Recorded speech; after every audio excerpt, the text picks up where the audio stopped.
দর্শক মন্ডলী আসসালামু আলাইকুম। হাজার হাজার গুম খুন হত্যার সাথে জড়িত ফ্যাসিস্ট হাসিনা যদি আজ রাত ৯টার সময় কোনো উদ্ধতপূর্ণ বক্তব্য দেয় যা আমাদের দেশকে অস্থিতিশীল করার চেষ্টা করে, আপনার ঢাকা রাস্তায় লক্ষ লক্ষ মানুষ সমবেত হবেন এবং যার হাতের কাছে যেটা পাবেন, যদি পান বুলডোজার, যদি না পান দা শাবল, হাতের কাছে যেটা পাবেন, ধানমন্ডি ৩২ নম্বর বাড়ির দিকে আসবেন।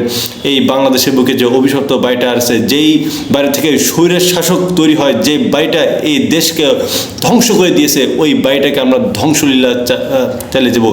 যে বা যারা আমাদেরকে প্রতিরোধ করার চেষ্টা করবে তাদের উপরও আমরা নরপিশাচের মতো ঝাঁপিয়ে পড়ব। বাংলাদেশে যে আওয়ামী লীগ নামে যে অভিশপ্ত দল আছে, বাংলাদেশের যে জারদের সন্তানগুলো রয়েছে, ছাত্রলীগ, স্বেচ্ছাসেবী লীগ, যে যুবলীগগুলো রয়েছে, এদের ধ্বংস না করা পর্যন্ত আমরা থামবো না। আমাদেরকে আবু সাইদ মুগ্ধ যে পথ দেখে দিয়েছে এই ফ্যাসিবাদকে ধ্বংস করার জন্য, আমরাও সে পথে যাব। আপনারা যেটা পারেন অবশ্যই আসবেন, কেউ বাসায় বসে থাকবেন না।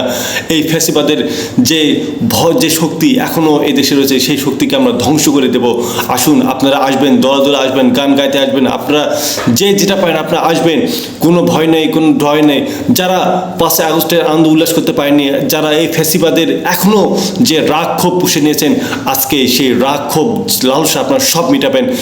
ইনশাল্লাহ আমরা এবারও জয়যুক্ত হব। ইনকিলাব জিন্দাবাদ।